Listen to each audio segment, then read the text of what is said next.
Ufa, tô na área, pessoal. Tudo devidamente higienizado. Professor Diego tá na área. Pessoal, que saudade de vocês. Espero que esteja tudo bem com todo mundo nesse momento difícil e pandêmico que a gente está passando. Fiquei muito feliz ao saber que trabalharia novamente com vocês, viu? É o meu quinto, que agora é o meu sexto período. Rapaziada, estamos juntos, contem comigo pra caramba e a gente vai botar pra quebrar. E eu começo a aula de hoje, só que agora, se nós vimos direito das coisas no semestre passado, nesse semestre nós iremos trabalhar em conjunto o direito de família. E eu leciono direito de família, pessoal, desde que eu tenho 23 anos. Eu comecei a lecionar direito civil, na verdade eu comecei a lecionar em faculdades pela disciplina de direito de família e eu comecei a lecionar aos 23 anos. E eu começo com algumas informações para a aula de hoje e para o semestre talvez, mas a aula de hoje ela é uma aula autônoma em relação ao semestre. A aula de hoje ela é quase uma palestra, ela é muito importante. Gente, primeiro ponto, que o direito de família é o ramo do direito civil que mais experimenta mudanças.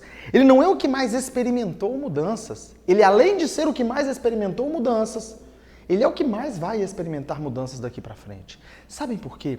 Porque a família é um movimento cultural em contínua transformação. Tem alguém mandando mensagem, será que tá dando algum tilt? Ah não, beleza, então vamos botar tudo certinho. Rapaziada, a família ela é um movimento cultural em profunda transformação. Eu quero mostrar para vocês hoje que a família lá atrás era uma coisa, que a família hoje é outra coisa e que no futuro a família vai ser completamente diferente. Sabem por quê? Porque família é amor, porque família é afeto, porque família é respeito.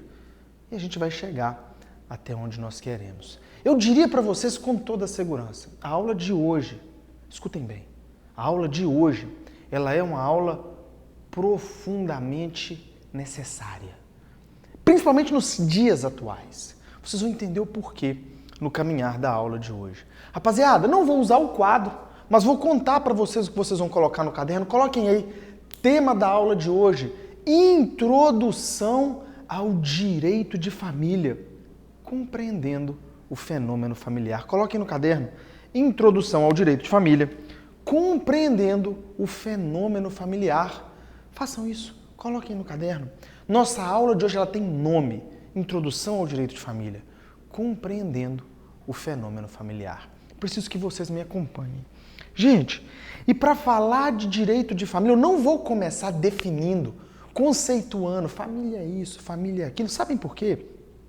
Porque antes de definir família, o que é muito difícil, eu preciso que vocês compreendam a evolução da família. Para que nós saibamos para onde estamos indo, eu preciso que nós saibamos de onde nós viemos.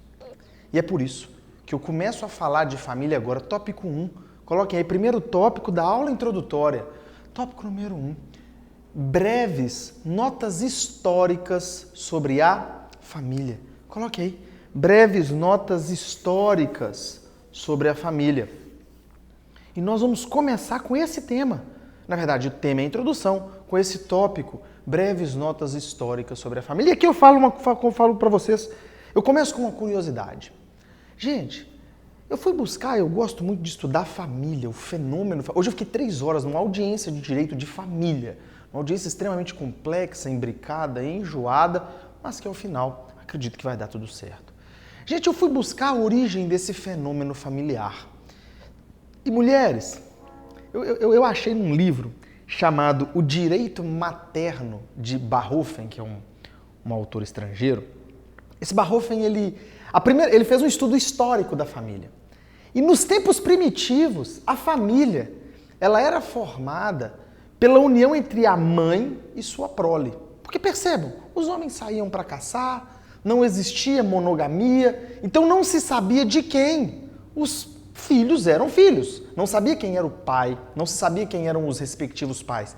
Então olha que legal, vivia-se uma ginecocracia, que era o governo das mulheres. Por quê? Porque os filhos cresciam, viravam homens fortes, com muito amor e afeto às suas respectivas mães, que é quem tinha os criado, e eles seguiam as ordens, obedeciam às suas mães. Então a mulher tinha um grande poder porque tinham o poder sobre os filhos. Isso lá nos tempos primitivos. Então, isso aqui nem vamos colocar no caderno, é só um comentário. Nos tempos primitivos, a família, a primeira célula familiar é da mãe com seu filho. É a união entre mãe e filho, que é a união mais forte que existe no mundo. Mas vamos para o que interessa. Vamos buscar a origem histórica da nossa família, da palavra família. Gente, essa palavra família, pasmem, ela tem origem. A palavra família, vocês vão se lembrar de algo. Quem estudou no 5º período comigo vai se lembrar que a detenção o detentor é chamado de fâmulo da posse. Fâmulo significa escravo. E é daí que vem a origem da família. Lá no direito romano, a palavra fâmulo, em latim, significava escravo. Famulus era um conjunto de escravos. Então, a palavra família vem do termo em latim, em sua primeira origem, do termo fâmulo. Mas em uma dos plurais da palavra família, escrevia-se familiae, que significava o grupo de escravos pertencentes a um mesmo senhor. Então, a palavra família tem origem no termo em latim fâmulo, mais especificamente no seu plural familiae, que significava o grupo de escravos pertencentes a um mesmo senhor. Só que o tempo foi passando e a palavra família ela foi mudando de significado dentro do próprio direito romano. Em um dado momento, a palavra familiae deixou de significar aquele grupo de escravos e passou a significar o grupo de pessoas que estavam subordinadas às ordens, aos mandos e desmandos do pater. Porque lá em Roma, o chefe da família era o homem mais velho de um tronco familiar. E esse sujeito recebia o nome de pater. E todo mundo que estava abaixo dele, filhos, esposas dos filhos, netos e etc., todos estavam sujeitos ao poder do chamado pater. E isso era a família. E, gente, venham comigo. O pater, ele tinha poder supremo sobre essas pessoas. Quando eu falo poder supremo, ele poderia mandar seus familiares para a guerra, ele poderia dar ordens políticas, econômicas e etc. Ele poderia mandar, desmandar, ele era o líder supremo daquele grupo familiar. Então, família começou como um grupo de escravos, depois passou para grupo de pessoas, a palavra família, depois passou para um grupo de pessoas submetidas a um mesmo pater. Só que aí, eu quero que vocês tenham em mente algo. Em Roma, nesse momento, antes do século IV mais especificamente, não havia muito bem delineada a figura do casamento e nem do concubinato. As pessoas não marginalizavam as relações eventuais entre as outras. Só que eu preciso que vocês venham comigo. No século IV depois de Cristo, mais especificamente sobre o governo do imperador Constantino, o que aconteceu? A invasão bárbara em Roma. Venham comigo que isso é um momento muito importante da história para compreender os dias atuais, por favor. Com a invasão bárbara, teve início o declínio do Império Romano. E como o Império Romano foi declinando, a Igreja Católica viu naquele momento o ambiente ideal para que ela criasse raízes e se misturasse com o Estado. Então, o que a Igreja Católica fez? Misturou-se com o Estado, criou raízes, aproveitou daquele declínio do Império para aumentar sua força. Então, na mesma maneira que o Império Romano declinava, a Igreja Católica começava sua ascensão, a ascensão da Igreja Católica. E quando a Igreja Católica ascendeu e misturou-se com o Estado, eu quero perguntar a vocês, qual é o melhor lugar para vocês disseminarem um conhecimento? É no bojo da família. O que a Igreja Católica fez? Sacramentalizou o casamento e marginalizou as demais relações. As uniões eventuais, as uniões que não eram de casamento, foram marginalizadas. Naquele momento, a partir do século IV, o que aconteceu? Surgiu uma modalidade de família que era a única modalidade possível de ser formada. a Igreja Católica disseminou seus conhecimentos no bojo da família heteroafetiva dentro de um contexto de declínio do Império Romano e ascensão da Igreja Católica. E essa família, que passou a ser a família predominante, é uma família nos moldes bíblicos. O que é uma família nos moldes bíblicos?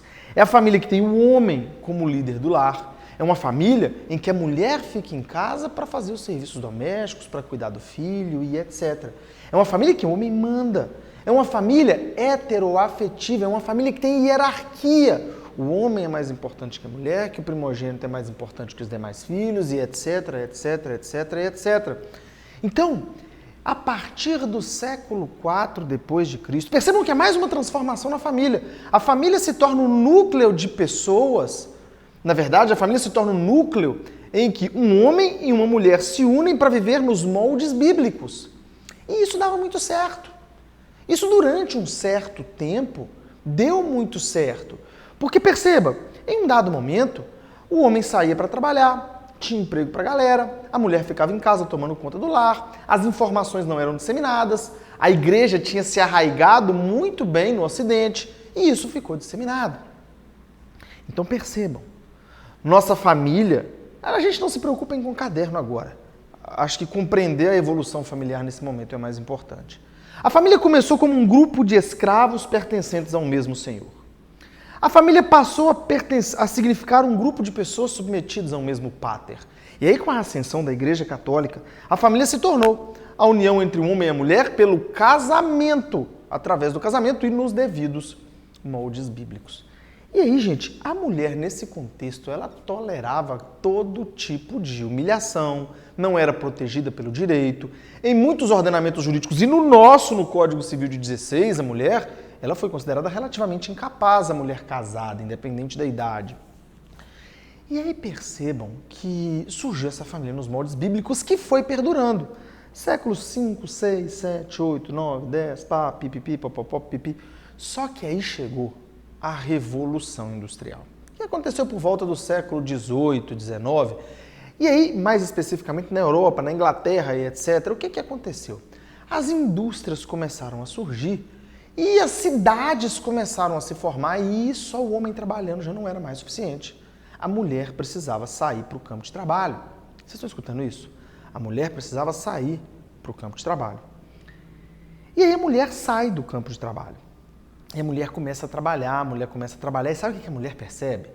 A mulher percebe que ela é emancipada. A mulher percebe que ela tem tanta ou mais capacidade produtiva e intelectual que o homem.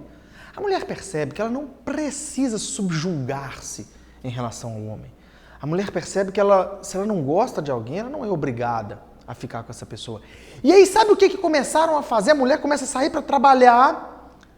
E aí naquela época, séculos 18, 19, início do século 20, bradavam, diziam, a família está acabando, a mulher está se rebelando, e etc, etc. A mulher não quer mais subjugar ao homem. Diziam que a família ia acabar. Mas não. O que estava acontecendo era um movimento em que a mulher percebia que família não é se subjugar, que a sua felicidade era mais importante que a chamada estabilidade do casamento. Então, o que acontece a partir da Revolução Industrial?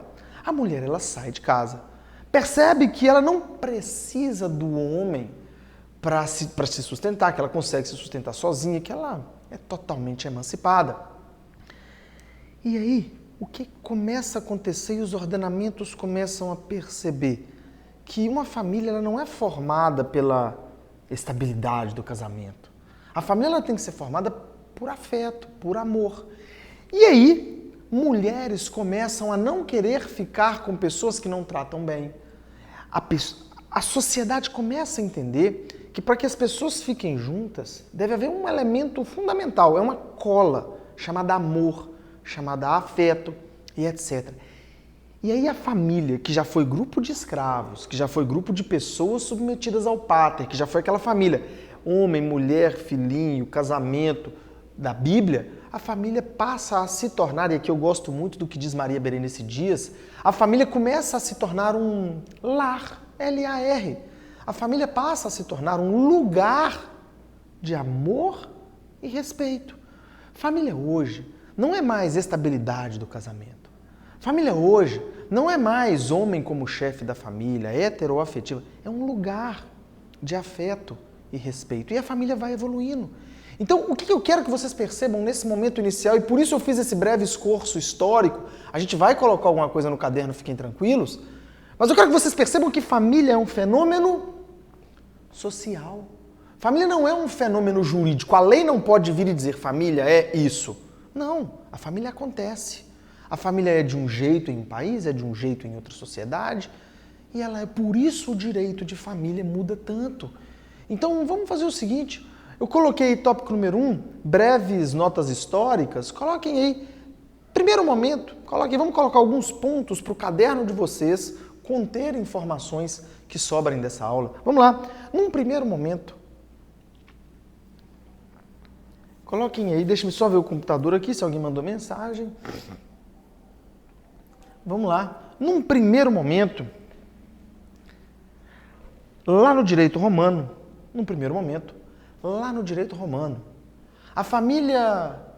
a palavra família, num primeiro momento, lá no direito romano, a palavra família, e essa família que eu estou falando é familiae, tá? Sem acento, claro, porque é em latim. Lá no direito estão mandando mensagens, deixa-me só ver aqui se está tendo algum problema com a compreensão. Deixa-me ver aqui, papapá. Tá tranquilo, né, galera? Vamos lá. Ah, não, é outra turma que tá mandando mensagem. Deixa eu até deslogar dessa outra turma aqui, que estão mandando mensagens aqui. Eu vou deslogar dessa outra turma aqui. Deixa eu ver. Perdão, tá, pessoal? Sair. Vamos lá. Primeiro momento. A palavra familiae no direito romano significava grupo de escravos pertencentes a um mesmo senhor. A palavra familiae significava grupo de escravos pertencentes a um mesmo senhor. Prossigam. Num momento posterior,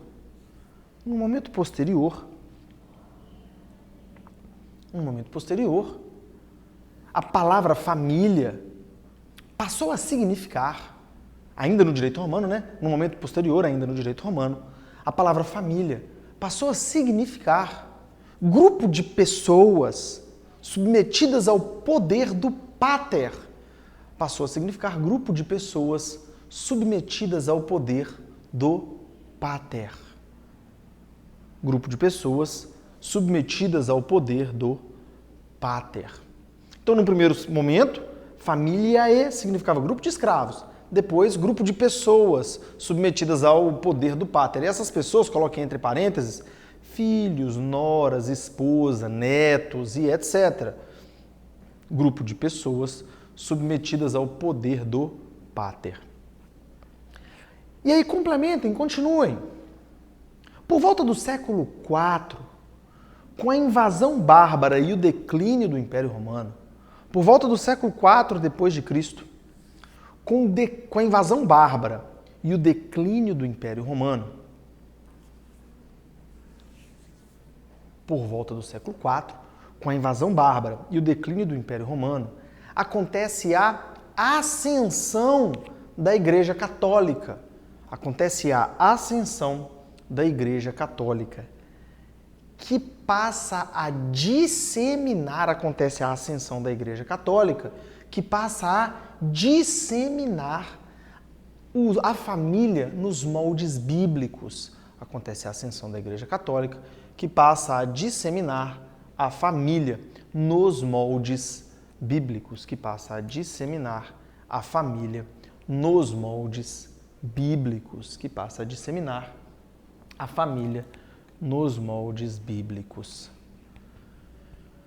E essa família nos moldes bíblicos, pessoal, coloquem entre parênteses, por favor, é uma informação importante, heteroafetiva, exclusivamente formada pelo casamento, heteroafetiva, exclusivamente formada pelo casamento, indissolúvel. Pela Bíblia não existe divórcio. Indissolúvel, heteroafetiva, exclusivamente formada pelo casamento, indissolúvel, hierarquizada, indissolúvel, hierarquizada, Por que hierarquizada? Porque tem hierarquia. O homem mais importante que a mulher, o filho mais velho, etc, etc. Hierarquizada e etc.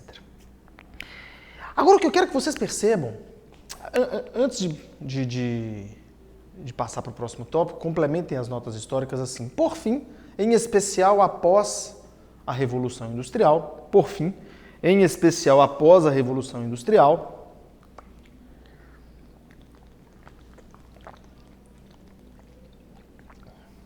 por fim, em especial após a Revolução Industrial,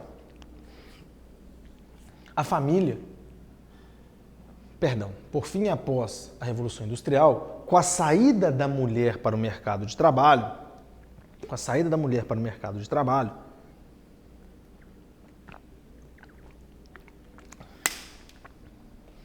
a família passa a se tornar um lar, lugar de afeto e respeito. A família passa a se tornar um lar, lugar de afeto e respeito. A família passa a se tornar um lar, um lugar de afeto e respeito. Gente, venham comigo. Fechem essas notas históricas que eu quero bater um papo com vocês sobre família. Percebam comigo, isso é muito, muito, muito importante. Gente, só um ponto, pausa. Tá dando para compreender? Tá tranquilo até agora, pessoal? Vocês conseguem me dar um feedback, por gentileza? Se tá dando para compreender, tá de boa, porque o mais importante dessa aula é a compreensão do recado que eu quero passar para vocês. Maravilha. Rapaziada, então vamos lá. Eu quero que vocês percebam algo e por isso eu disse que essa é uma das aulas mais importantes nesse momento histórico. Quando existe essa ascensão da Igreja Católica, sabe o que acontece? Surge a chamada família tradicional, que muitas pessoas defendem ainda hoje. Eu sou defensor da família tradicional, etc. Papá. Isso acontece muito hoje. As pessoas que se dizem defensoras da família tradicional talvez precisem saber que a família tradicional é a família nos moldes bíblicos. É a família exclusivamente formada pelo casamento, exclusivamente heteroafetiva, é a família em que o homem é mais importante que a mulher, que o filho homem é mais importante que a filha mulher, que o primeiro filho homem é mais importante. Vocês estão entendendo? Então surge essa família tradicional com a ascensão da Igreja Católica que dissemina isso para conseguir dentro do seio familiar disseminar os seus ensinamentos, a sua doutrina. E percebam que o que eu estou contando para vocês não é uma crítica à Igreja Católica, é uma contestação fática, histórica do mundo ocidental. Mas prossigamos. E aí a gente chega numa questão interessante. Diego, tá bom, a família hoje é um lugar de afeto e respeito. Mas como é que a gente pode tem jeito de conceituar família? Eu vou além. Hoje nós falamos em família ou nós falamos em famílias? Como é que a gente faz? Primeiro vamos tentar entender o que é família. É difícil, mas eu preciso tentar conceituar a família com vocês. Agora, eu não posso atribuir um conceito exclusivo que exclua famílias. Eu preciso atribuir um conceito inclusivo que inclua famílias. Eu quero que vocês percebam algo comigo. Toda família, qualquer que sejam os seus moldes de formação, vão ter pelo menos 3 elementos. Quais são os elementos constitutivos da família? Coloquem aí tópico número 2, tentativa conceitual da família. Coloquem aí tópico 2, tentativa conceitual da família. Gente, toda família tem 3 elementos.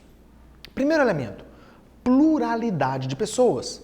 Não existe família de uma pessoa só. Bacana? Não existe família de uma pessoa só. Segundo elemento é o chamado afeto, é o amor. Família é constituída por pessoas que se gostam. Sabe por quê? Porque hoje ninguém é obrigado a ficar junto com ninguém. Então, família é constituída por pessoas que se gostam, que se amam. Mas tem um terceiro elemento que é chamado de caráter eudemonista da família. Nossa, que nome estranho, né? Família tem 3 elementos. Pluralidade de pessoas, afeto / amor e o seu caráter eudemonista. O que é o caráter eudemonista da família? A família, ela deve ser um ambiente propício para que os seus integrantes busquem as realizações pessoais próprias. Então, fecha os olhos e pensa na sua família. São pessoas que se amam e que buscam ajudarem-se mutuamente. Então, família tem 3 elementos: pluralidade de pessoas, amor e o caráter eudemonista, que é a formação de um ambiente adequado para a busca da felicidade individual. É a criação de um ambiente propício para o desenvolvimento pessoal de cada um. Então, o que é família? Família, venham comigo, olhem para mim, olhem para os olhos do tio. Família é a pluralidade de pessoas que se unem para buscar o desenvolvimento pessoal, cada uma delas. Família é o grupo de pessoas unidas pelo amor para a formação de um ambiente propício para o desenvolvimento individual de cada um. Olha que legal, que maravilha. Coloquem aí, 3 são os elementos formadores da família. Coloquem no caderninho. 3 são os elementos formadores da família. 3 são os elementos formadores da família.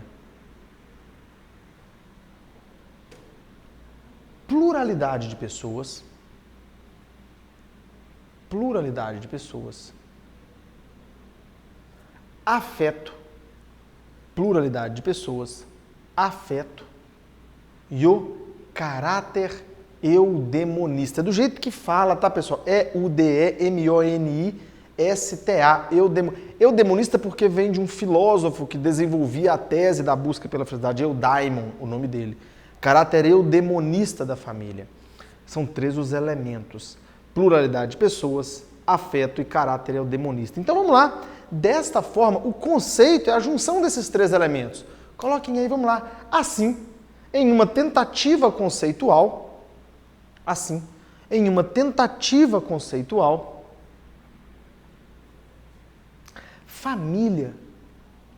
família pode ser definida como grupo de pessoas. A família pode ser definida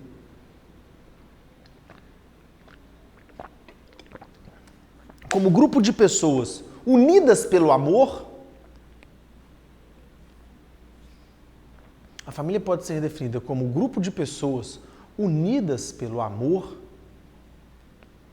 para a formação de um ambiente propício para a busca da felicidade de cada um.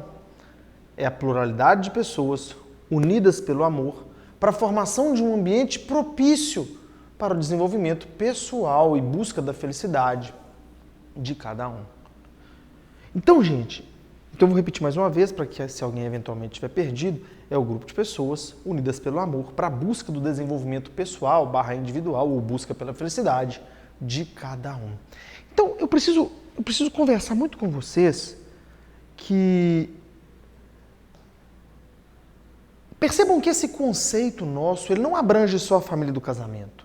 Eu coloquei heteroafetividade ou homoafetividade aí? Não. A família, inclusive, pode ser anaparental, de pessoas que não são parentes, se unem e resolvem viver juntas, e não são casadas e não vivem em união estável. Família é gente que se ama e que quer se ajudar. E família sabe o que é família, gente? Família, para essa câmera e para essa câmera, família é amor. Família é amor. Gente, venham comigo, que é o seguinte: eu quero colocar um terceiro tópico no caderno de vocês. Coloquem assim, tópico número 3, família ou famílias. Coloquem aí, família ou famílias. Essa é uma aula crucial para os nossos dias atuais. Venham comigo, por favor. Gente, olha o que eu vou dizer para vocês. Eu disse que a família tradicional surgiu lá no século IV com a ascensão da Igreja Católica. Nós vivemos num Estado laico. O Estado laico é um Estado regido por leis e não pela Igreja. Mas sabem o Código Civil de 1916, que é o que antecedeu o Código de 2002? Com certeza vocês sabem. Hoje o nosso Código Civil é a Lei 10.406 de janeiro de 2002, mas antes dele era a Lei 3.071 de 1916, o Código de 1916. Que pasmem, esse código vigorou até 2002, tá certo? Na verdade, até 2003, quando começou a vigência do Código de 2002. O Código Civil de 1916, cuja vigência começou em 1917, ele incorporou em sua redação a família bíblica. Para o Código Civil de 1916, nós não falávamos em famílias, nós falávamos em família. Porque a única forma de você constituir família era um homem casando com uma mulher. E digo mais, o Código Civil de 1916, ele diferenciava os filhos. Se era um filho tido no casamento, ele era um filho legítimo. Se era um filho tido fora do casamento, ele era um filho ilegítimo. Se era um filho tido em relações entre parentes, ele era incestuoso. Percebam comigo que nós tínhamos um código altamente discriminatório. Qualquer família que não decorresse do casamento ou da união heteroafetiva de casamento, não era família. Era concubinato e não recebia proteção da lei. Isso porque o Código Civil, abraçando o espírito do século XIX e do século XX, do início do século XX, abraçou a família tradicional nos moldes bíblicos. Então, quando você utilizar a expressão família tradicional, você vai estar utilizando uma família entre homem, mulher, que o homem é o chefe da família. Sabe esse código de 1916? Ele dizia em seu artigo 312, se não me falha a memória, o homem é o chefe da família. O homem é o chefe da família e a mulher é sua mera companheira. Na redação originária do Código de 1916, a mulher casada era relativamente incapaz e precisava de auxílio, de assistência do marido para a prática dos atos da vida civil. A família, ela era exclusivamente do casamento e toda inspirada na doutrina bíblica. Só que o tempo foi passando e a nossa sociedade foi mudando. E aí, em 1988, veio a Constituição. E a Constituição, ela trouxe algo muito importante, que foi o artigo 226. Esse artigo 226, percebam, gente, vamos entender, 1916 até 1988, 16 a 88, muita coisa se transforma numa sociedade. Percebeu-se que não proteger uniões estáveis era injusto. Percebeu-se que nem toda família era formada por papai, mamãe e filhinho. Às vezes o papai morria, a mamãe morria, ficava um e o filho. Sabe o que a Constituição falou? A Constituição fez? Em seu artigo 226, ela identificou e reconheceu expressamente 3 modalidades de família. A família matrimonial, do casamento, a família informal, da união estável, e a chamada família monoparental, formada pelo pai ou mãe e a sua prole. E dessas famílias você pode desaguar, tirar diversas outras famílias. A família monoparental de um e de outra que se une forma uma família recombinada, pessoas que trazem filhos de outras relações, entre outras que eu vou mencionar no momento apropriado. Então percebam que a Constituição de 88, alguém me chamou aqui, deixa-me só ver, o Flavinho que colocou ali, bacana. Percebam comigo que a Constituição de 88, ela fez assim, era família, agora são famílias. Só que eu preciso ir além com vocês. Esse artigo 226 da Constituição, ele somente prevê 3 modalidades de família: matrimonial, informal e monoparental.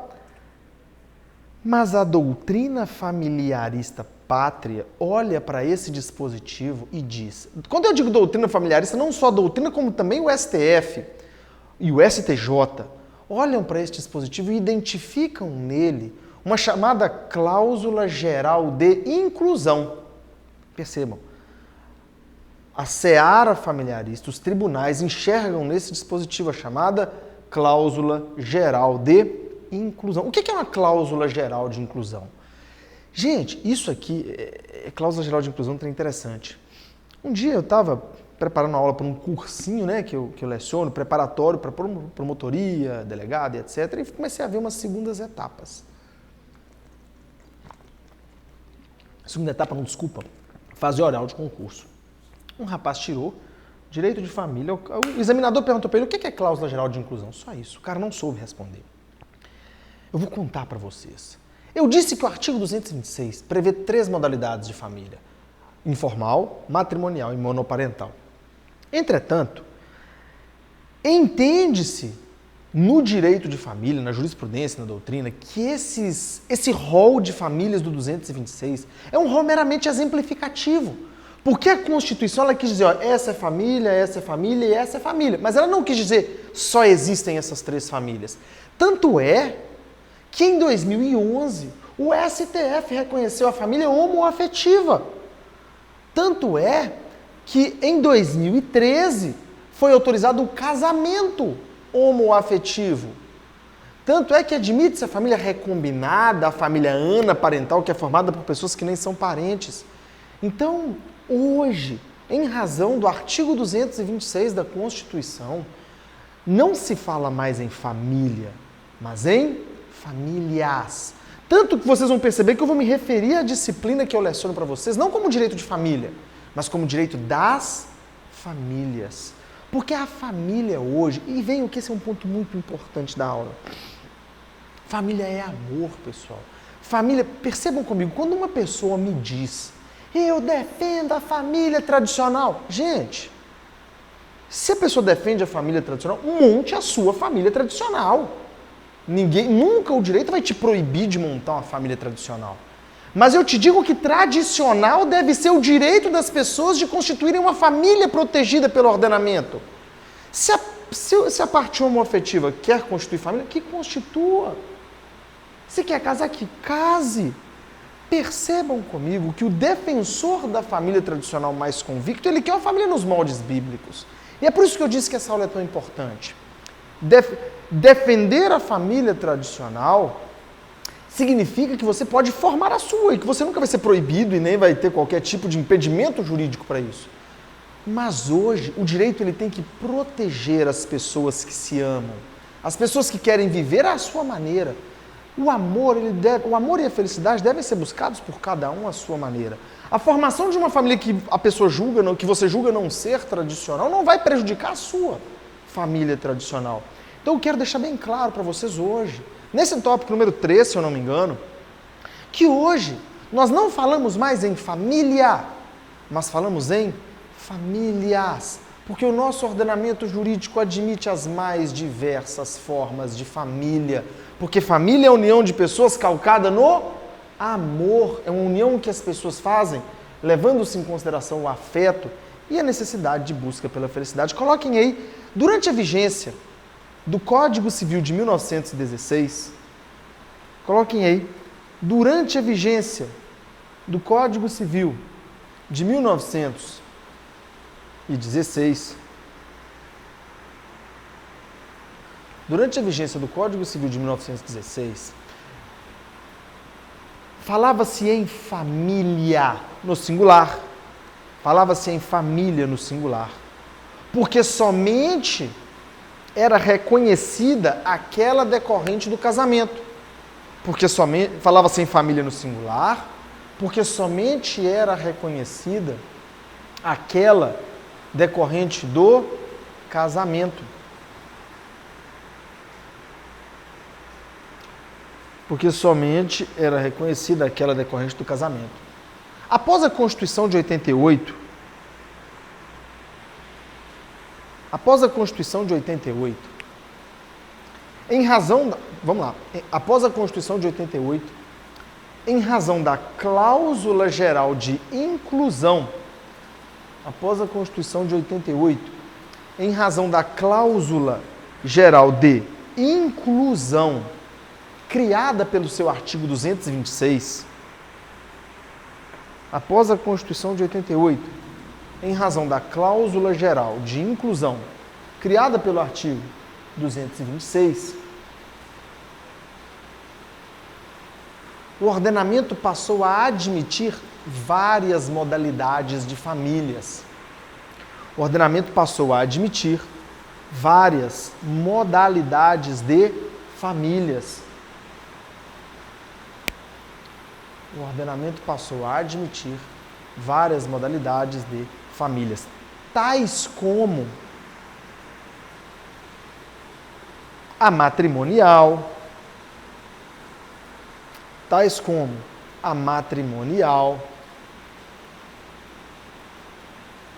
a informal, coloque entre parênteses união estável, A matrimonial, a informal, união estável, a monoparental,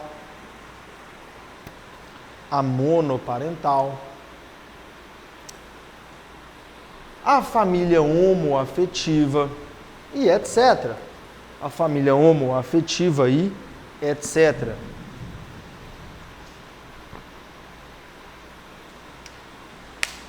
A família homoafetiva e etc.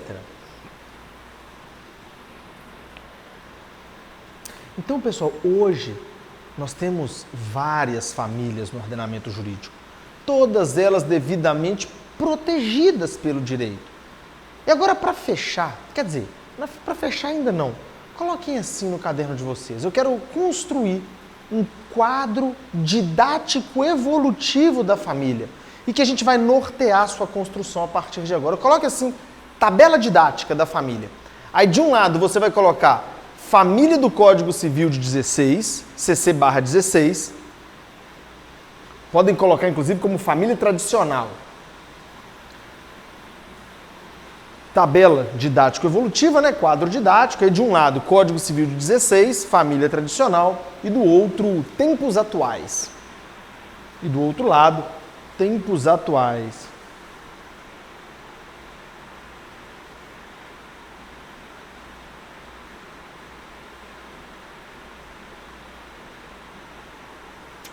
Tempos atuais. Do outro lado, tempos atuais. Gente, e aqui eu vou construir para vocês perceberem como a família evolui. Esse quadro tem até no meu Instagram lá. É umas postagens atrás, um dia eu tirei uma foto desse quadro que eu fiz em sala de aula, mas eu quero constar no caderno de vocês. Gente, coloquem lá, a família do Código Civil de 16, coloquem assim, era exclusivamente formada pelo casamento. Coloquem aí, família do Código Civil de 16, exclusivamente formada pelo casamento. Era exclusivamente formada pelo casamento.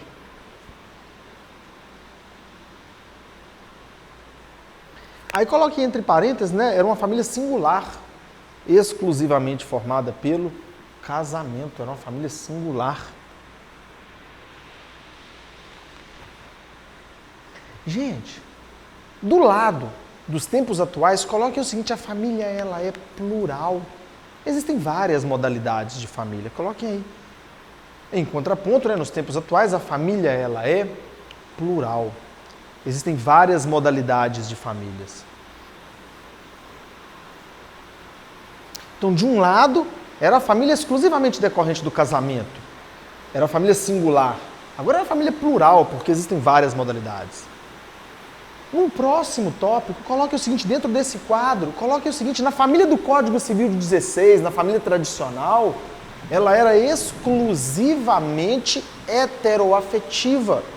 A família do Código Civil de 16, essa chamada família tradicional, ela era exclusivamente heteroafetiva.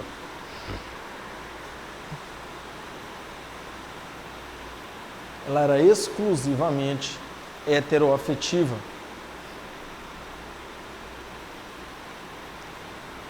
E a família atual, ela pode ser heteroafetiva ou ela pode ser homoafetiva. Coloquem aí. Heteroafetiva ou homoafetiva. Ela pode ser heteroafetiva ou homoafetiva.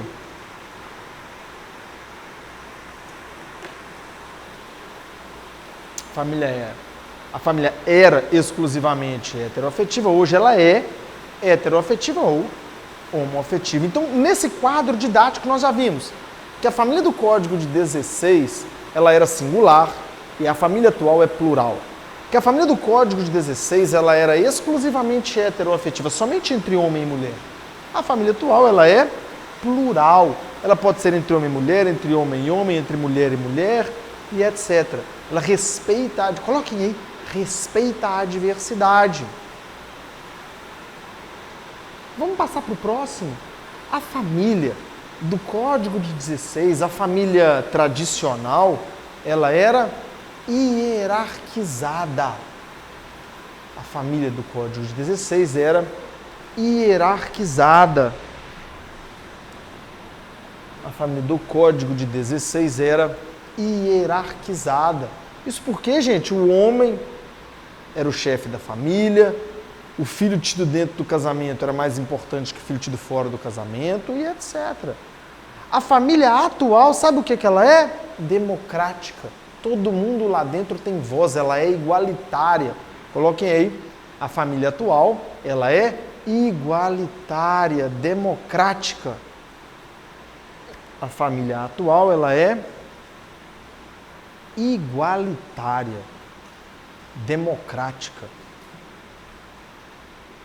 Gente, a família do Código Civil de 16, a família bíblica, tradicional, ela é indissolúvel. Coloquem aí, lá no Código Civil 16, naquela coluna, a família era indissolúvel. Pasmem, o divórcio surgiu só em 77. Pasmem, o divórcio somente surgiu em 1977. Antes tinha o desquite que não acabava com o casamento, apenas permitia que as pessoas não vivessem mais juntas. Então, a família do Código Civil de 16, ela era indissolúvel. Ela somente podia acabar pela morte ou pela anulação. Era indissolúvel. A família atual, ela pode ser dissolvida. Ora, se não há mais amor, não justifica a manutenção da família. A família atual pode ser dissolvida. A família atual pode ser dissolvida. A família atual pode ser dissolvida. Vamos colocar mais coisa aí? Vamos colocar mais coisa aí, pessoal?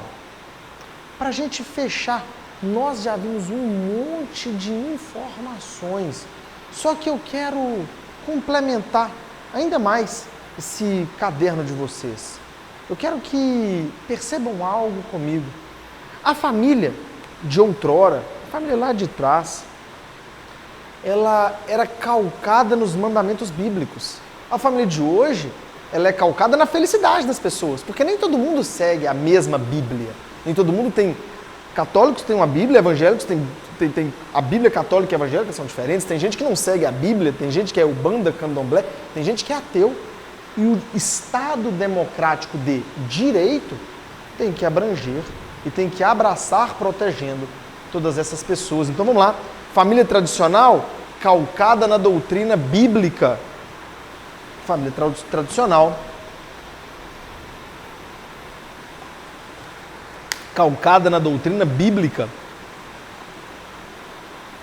Família atual, fundada na diversidade, no Estado democrático de direito. Fundada na diversidade, no Estado democrático de direito. E, gente, família calcada na diversidade, no Estado democrático de direito. Eu quero mostrar para vocês algo. O que é o direito de família? Gente, o direito de família é o ramo do direito civil que nós vamos estudar as estruturas familiares e as consequências pessoais e patrimoniais. Coloquem aí, tópico número 4, conceito do 4 ou 5, não sei, o próximo tópico. Conceito de direito de família. Próximo tópico, conceito de direito de família. Conceito de direito de família. O direito de família, e aqui eu vou ser bem direto porque o conceito é autoexplicativo, o direito de família é o ramo do direito civil. O direito de família é o ramo do direito civil voltado para o estudo e regulamentação.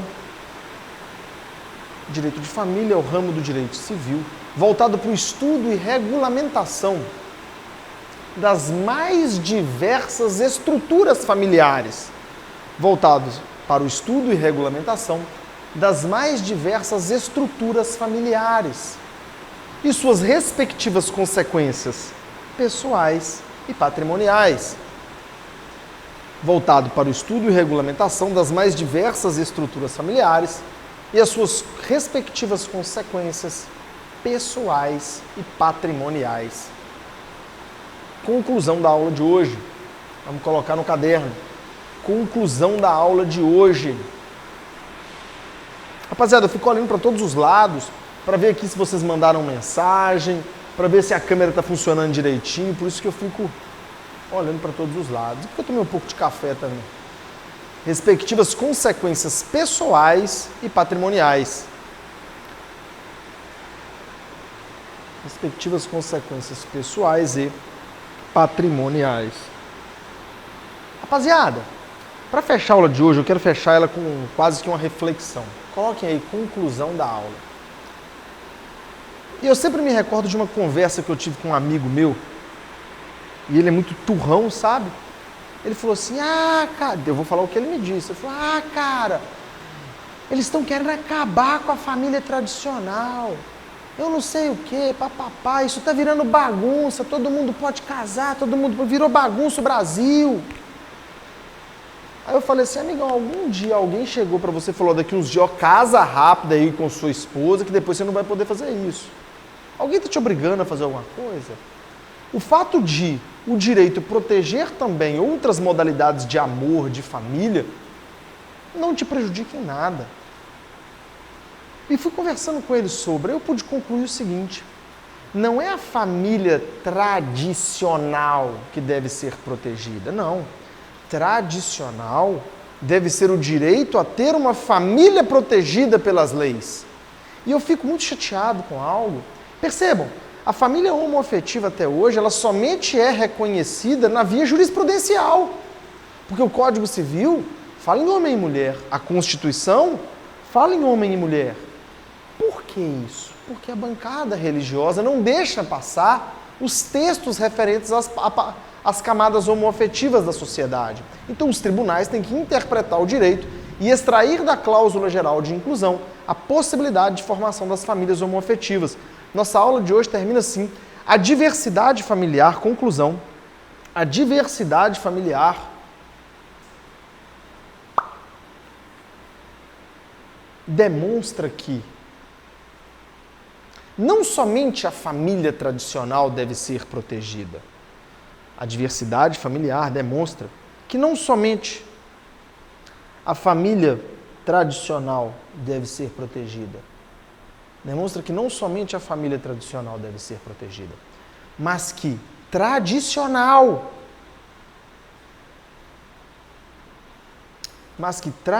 deve ser o direito de cada um,